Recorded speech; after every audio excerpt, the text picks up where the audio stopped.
నమస్తే, welcome to whistle.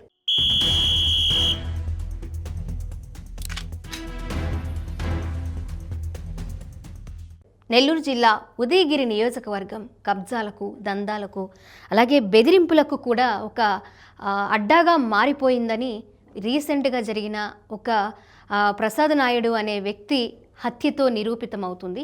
ఈ ప్రసాద్ నాయుడు అనే వ్యక్తి సదాశివరావు అనే వ్యక్తికి సపోర్ట్ చేయడం, ఆయనకి వెన్నుదన్నుగా నిలబడడం, ఆ సదాశివరావు అనే వ్యక్తి 30 ఎకరాల మామిడి తోట కబ్జాకు గురైన నేపథ్యంలో ఆయన ఎదుర్కొంటున్న కొన్ని సవాళ్లకి తోడ్పాటును ఇవ్వడంతో అసలు ఆయన్నే తప్పించేస్తే సదాశివరావు అనే వ్యక్తి ఒంటరవుతాడు, తర్వాత ఆయన మీద యాక్షన్ తీసుకోవచ్చు, ఆయన మీద మనం కసి తీసుకోవచ్చు అనే విధంగా మరి వాళ్ళు ఆ ప్రయత్నం చేశారా, ఆ మర్డర్ చేశారా అనేది వారికి అర్థం కావాలి. ఈ నేపథ్యంలో మరి ఆ ప్రసాద్ నాయుడు అనే వ్యక్తి పిల్లలు కానివ్వండి, భార్య కానివ్వండి, కుటుంబం కానివ్వండి ఒంటరిగా అయిపోయింది, అనాథలుగా మిగిలిపోయారు. మరి ఈ సమస్యకి పరిష్కారం ఏంటి అనేది నాయకులే ఆలోచించాలి. ఇప్పుడు ప్రసాద్ నాయుడు గారి అన్నయ్య మనతో పాటు వెంకటేశ్వర నాయుడు గారు ఫోన్లో మాట్లాడి ఆయనకి న్యాయం చేయాలి అనే విధంగా, అలాగే కొంతమంది మీద కూడా అనుమానం వ్యక్తం చేస్తూ ఉన్నారు, న్యాయం జరగాలని పోరాడుతూ ఉన్నారు. ఆయనతో మాట్లాడి మనం మరిన్ని విషయాలు తెలుసుకునే ప్రయత్నం చేద్దాం. ఇప్పుడు ఈ వివాదంలో ప్రాణాలు కోల్పోయిన గొట్టిపాటి ప్రసాదరావు గారి అన్నయ్య వెంకటేశ్వర్లు నాయుడు గారు మనతో ఫోన్ ఇన్లోకి రాబోతూ ఉన్నారు. అసలు ఆయన ఏం న్యాయం కోరుతున్నారు అనేది మనం తెలుసుకుందాం. వెంకటేశ్వర్లు గారు మేడం నమస్తే అండి. నమస్తే. నమస్తే మేడం. సార్ చెప్పండి, ప్రసాద్ నాయుడు గారు హత్యకు గురవ్వడం చాలా బాధించదగ్గ విషయం. ఫ్యామిలీ అలాగే పిల్లలు కూడా అనాథలుగా మిగిలిపోయారు. ఏంటి సార్ మీ అనుమానాలు ఏంటి, మీరేం కోరుకుంటున్నారు? నాకు న్యాయం కావాలి మేడం. మేము మా చిన్నతనం నుంచి మా నాన్నగారు ఊళ్ళో కొంచెం పెద్ద మనిషిగా ఉండేవారు మేడం. ఇప్పుడు సదాశివరావు గారి నాన్నగారు ఇక్కడికి వచ్చి మా ఊరి దగ్గరకు వచ్చి తోటలు కొన్నారు. ఆ కొనిచ్చింది కూడా మా నాన్నగారే కొనిచ్చారు మేడం వాళ్ళకి. ఓకే. అప్పటి నుంచి మా ఫ్యామిలీ కొంచెం ఫ్యామిలీ ఫ్రెండ్స్ గా ఉండేది, ఇదిగా ఉండేది. అట్లా మేము ఏదైనా ఫంక్షన్ ఉన్నా అక్కడికి వెళ్తుండేవాళ్ళం, వాళ్ళు ఇక్కడికి వస్తుండేవాళ్ళు, బాగుండేవాళ్ళం మేడం. కానీ వాడికి రీసెంట్ గా ఈ మధ్య ఒక సమస్య వచ్చింది మేడం, తోట సమస్య. కలసరి నరసింహారావు అనే వ్యక్తికిను సదాశివరావు గారికి. సదాశివరావు వస్తే మా సదాశివరావు గారు మా ఊళ్ళో కొంచెం, మా తమ్ముడు కొంచెం రాజకీయంగా ఇదిగా తిరుగుతుంటాడు మేడం. మా తమ్ముడైన ప్రసాద్ నాయుడు గారి దగ్గరకు వచ్చి, ప్రసాద్ నాయుడు గారు ఇది ఇట్లా జరుగుతుంది, వాళ్ళు వచ్చి రౌడీలను తీసుకొచ్చి 40-50 మందిని తీసుకొచ్చి క్రాప్ కోసుకెళ్తున్నారు అది అని చెప్పారు. చెప్తే ఆయన పోలీస్ స్టేషన్కి వెళ్ళి కేసులు పెట్టమని చెప్పి సలహాలు ఇస్తుండేవాడు మేడం. ఆయన డైరెక్ట్ గా కర్ర తీసుకొని జనాలు తీసుకొని పోయి తోట మీద పోయి ఇచ్చేసారు. ఓన్లీ సలహాలు ఇస్తున్నాడు. కొంచెం ఈయన బ్యాక్ బోన్ గా నిలిచి కొంచెం హెల్ప్ చేస్తున్నారు మేడం. అట్లా లాస్ట్ ఇయర్ కూడా క్రాప్ కోసుకోవటానికి వచ్చినప్పుడు ఆ సదాశివరావు గారు కూడా తోటలో ఉన్నారు. తోటలో ఉన్నప్పుడు వాళ్ళు కిడ్నాప్ చేసి తీసుకెళ్తున్నారు సదాశివరావు గారిని. అక్కడ ఉండే తోటలో ఉండే కాపలా వ్యక్తి ఆ విషయము సదాశివరావు గారి చెల్లెలు గారికి చెప్పారు. ఏమండి, సదాశివరావు గారిని ఇలా కిడ్నాప్ చేసి తీసుకెళ్తున్నారు అని చెప్తే, ఆ సదాశివరావు గారి చెల్లెలు మా తమ్ముడికి ఫోన్ చేసి ప్రసాద్ నాయుడికి, అన్నయ్య ఇలా సదాశివరావుని కిడ్నాప్ చేసి తీసుకెళ్తున్నారంట అని చెప్పింది మేడం. చెప్పినప్పుడు మా తమ్ముడు ఎస్ఐ గారికి కాల్ చేశారు, జలదంగి స్టేషన్ ఎస్ఐ గారికి. ఎస్ఐ గారు ఇమీడియట్ గా ప్రసాద్ గారు నేను వస్తున్నాను, మీరు కొంచెం అక్కడ ఉండండి అని చెప్పంటే, ఎస్ఐ గారు వచ్చేటప్పుడు మా తమ్ముడు అక్కడ సెంటర్ లో ఉన్నాడు. 10 మంది ఎప్పుడు ఎన్నికైతే ఒక 5-10 మంది ఉంటారు మేడం ఆయనకి. ఉన్నప్పుడు సరే తీసుకొని తోటలోకి వెళ్ళారు. వెళ్ళినప్పుడు వాళ్ళు ఒక 30-40 మంది కాయ కోస్తూ ట్రక్ లోడ్ చేసుకుంటూ ఉన్నారు. ఎస్ఐ గారు వాళ్ళని తీసుకొచ్చి అరెస్ట్ చేసి స్టేషన్ లో పెట్టారు. ఇలా కిడ్నాప్ చేశారు మేడం అని మా తమ్ముడు ఎస్ఐ గారు చెప్తే, ఎస్ఐ గారు వాళ్ళని బెదిరించి వాళ్ళ దగ్గర నెంబర్ తీసుకుని, ఇక్కడ కిడ్నాప్ చేసి తీసుకెళ్తున్న వాళ్ళ నెంబర్ తీసుకుని వాళ్ళకి కాల్ చేశారు మేడం. మీరు ఇక్కడ తీసుకెళ్తున్నారంట, మీరు ఇమీడియట్ గా వెనక్కి వచ్చి నాకు ఇది చేయాలి, లేకుంటే ఇక్కడ ఉండే వాళ్ళకి నేను పనిష్మెంట్ ఇస్తానని చెప్పని బెదిరించేకి వాళ్ళు రిటర్న్ తీసుకొచ్చి స్టేషన్ లో అప్పచెప్పారు మేడం.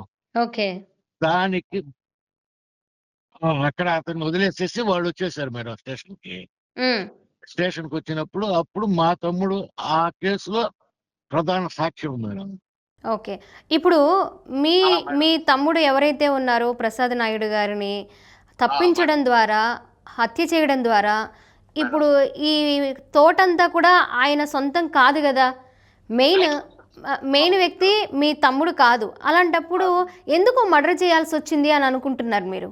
ఇప్పుడు మెయిన్ మేడం ఏం లేదు, సదాశివరావు గారికి ఇక్కడ లోకల్లో మా తమ్ముడే మేడం కొంచెం బాగా సపోర్ట్ ఇచ్చేది. ఓకే.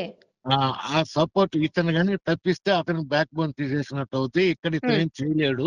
అంటే రేపు ముందు ఏదైతే బ్యాక్ బోన్ గా ఉన్నారో, సపోర్టివ్ గా ఉన్నారో ఆ వ్యక్తిని తప్పించి, తర్వాత ఒంటరిగా ఉన్న సదాశివరావు గారి మీద అటాక్ చేసే అవకాశాలు ఏమన్నా ఉన్నాయి.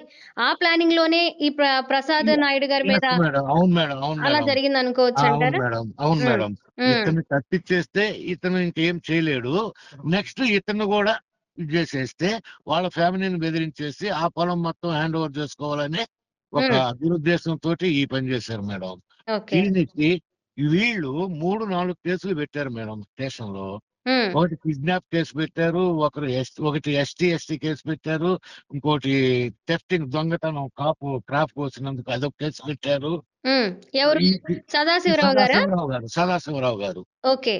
కేసులు పెట్టినప్పుడు ఆ కేసుల్ని ఏమీ అసలు వాళ్ళు ముందుకు కూడా తరపలేదు, వాళ్ళ తీసుకొచ్చి విచారించలేదు, ఏం చేయలేదు మేడం.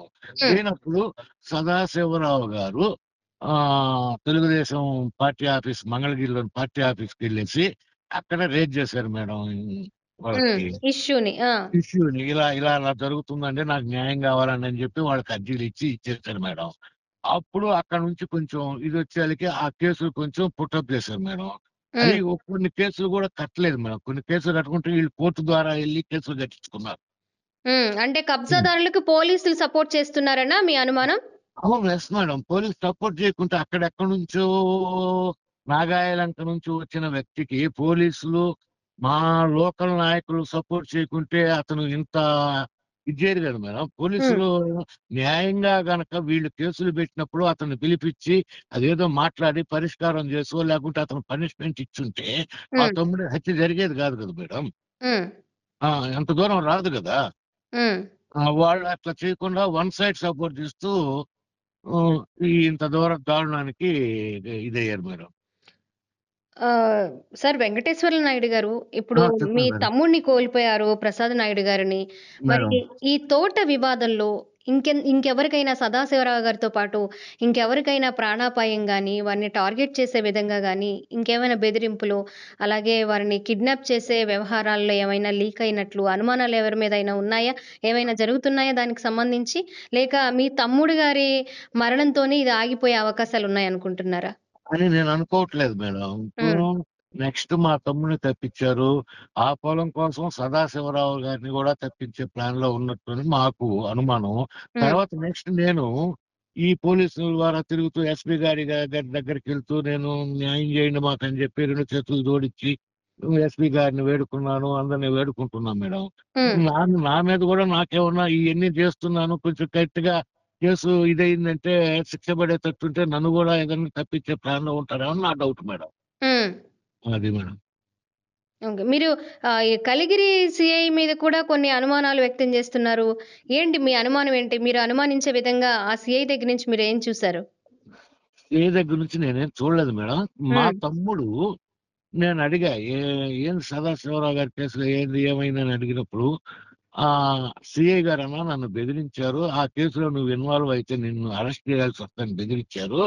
నా పిల్లలు స్వీడన్ లో ఉన్నారు, నేను పిల్లలు ఎప్పుడన్నా స్వీడన్ కి రావాలి అని పిలిచినప్పుడు నేను కేసులో ఇరుక్కుంటే నా పిల్లల దగ్గరికి వెళ్ళలేను అని చెప్పేసి నేను పోకుండా నేను సైలెంట్ అయిపోయి నా పని ఏదో నేను కోళ్ల ఫామ్ లో నా పని చేసుకుంటూ నేను ఉంటున్నాను, నేను పోవట్లేదన్నా అని కూడా చెప్పారు మేడం నాకు.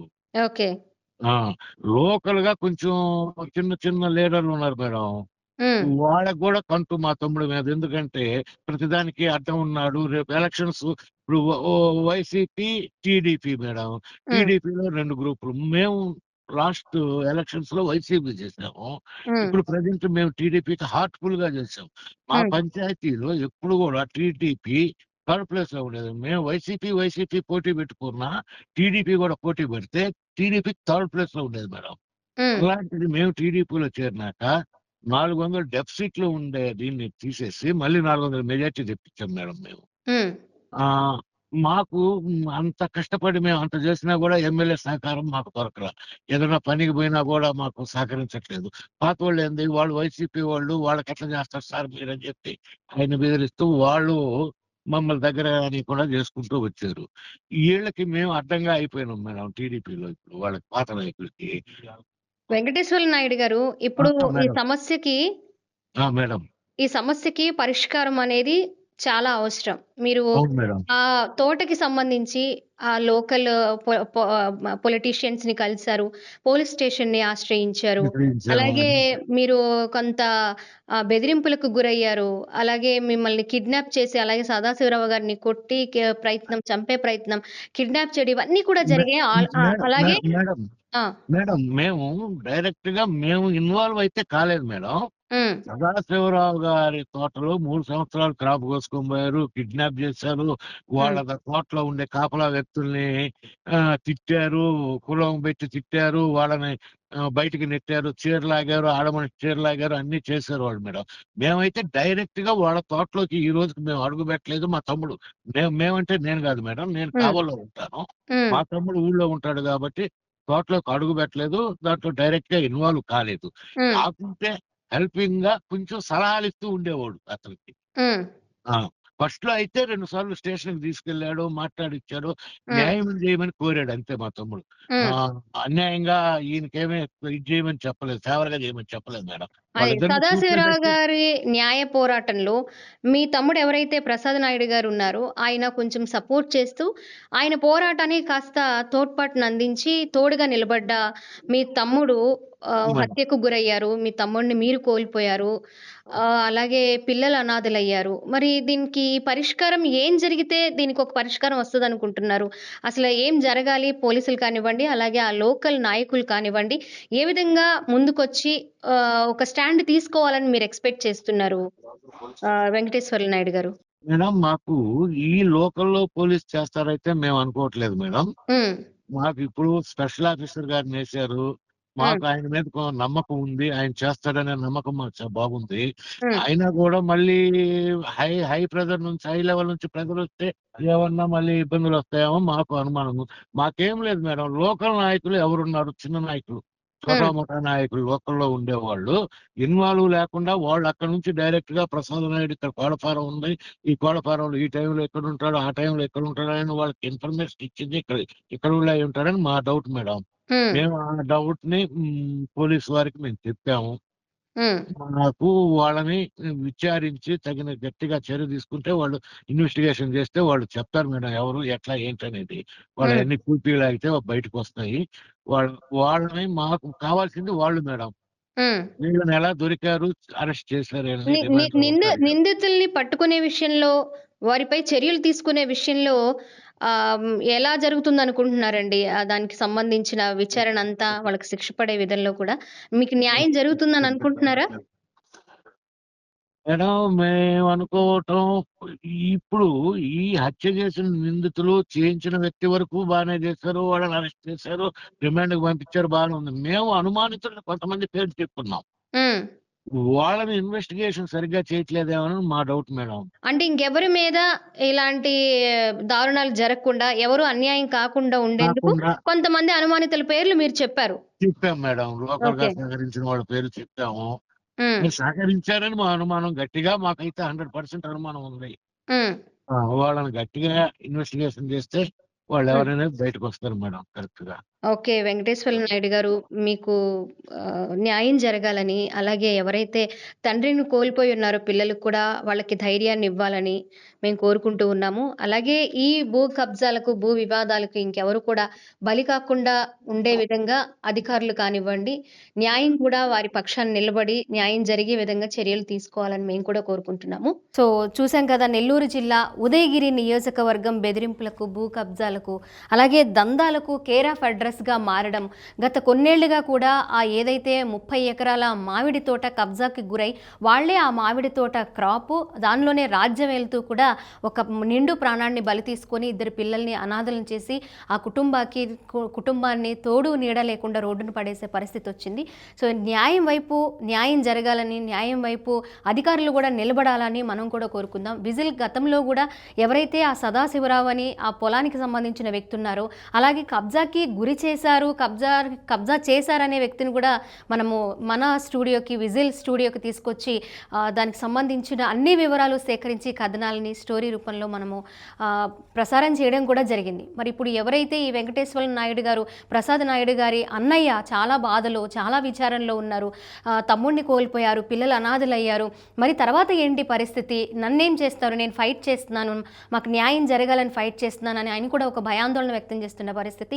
కొంతమంది అనుమానితుల పేర్లు కూడా చెప్పడం, వాళ్ళు కూడా ఎలాంటి అఘాయిత్యాలు చేయకుండా, మళ్ళీ ఇలాంటి మర్డర్లు జరగకుండా, నా తమ్ముడికి నా కుటుంబానికి జరిగిన అన్యాయం జరగకుండా ఉండే విధంగా పోలీసులను ఆశ్రయించినా కూడా వాళ్ళు ఎలాంటి న్యాయం చేయట్లేదు, వాళ్ళ మీద విచారణ చేయట్లేదు, వాళ్ళని పట్టుకోవట్లేదు అని కూడా ఆయన ఒక అనుమానాన్ని పోలీసుల మీద, లోకల్ పోలీసుల మీద అనుమానాన్ని వ్యక్తం చేస్తూ ఉన్నారు. మరి చూద్దాం ఏమవుతుంది, ఇది ఇక్కడితోనే ఆగిపోతుందా, దీనికి పరిష్కారం ఎలా వస్తుంది అనేది వేచి చూద్దాం.